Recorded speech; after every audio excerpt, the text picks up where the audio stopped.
Magandang araw po sa inyo lahat. Andito na po tayo ulit ngayon sa isang mabilisang 5 kW solar hybrid installation.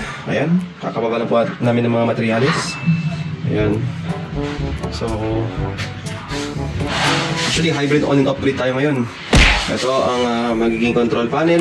Siya naman ay may sariling bubong. At tayo ay pupunta ngayon sa ating lalatagan ng mga solar panels. Okay? O, ayan, di ba? Ang bilis, kakasimula na ng vlog.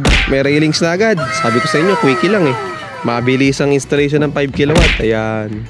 Ang issue dito sa client ay watak-watak talaga ang panel namin. Ang totoo niyan ay ito nga ay tatanggalin namin itong portion na to dahil magkakas na shading pa nilagay namin ng panel to. Kaya talagang bawal magkaroon ng panel dito. Dito pwede pa. So ayan. So ayan, pinakagusto kong naging hulma ng panel, are.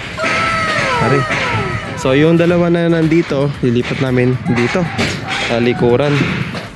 Ayan. Para naman meron pang room pa si client kung gusto niya mag-upgrade ay pwede pa siya rito. Pwede pa siya magdagdag ng panel dito. So ayun lang. Okay, stay tuned para sa isang mabilisang 5 kW hybrid solar power system natin. Mga ma'am sir, stay tuned. Bye! At ayan na nga po ang progress ng aming control panel. Ayan. Ito po ang aming battery. Nakalutang po siya rito. 48 volts 100Ah from Blue Carbon na stackable. Ito po yung new version nila. May LCD display at marami pa siyang functions.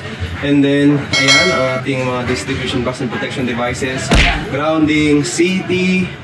Ayan. At ito ang naging gapang na aming wiring. Pag ganoon, ayun sila. Sige, pati. Ayan, ito naman na naging aming grounding. Yun, buti na lang, nakakita kami ng spot. At laging masaya. Stay tuned lang tayo mga ma'am sir para sa ating quick installation ng 5 kW solar hybrid system. Okay, hybrid on and off grid po ito. Maraming salamat, stay tuned. Bye!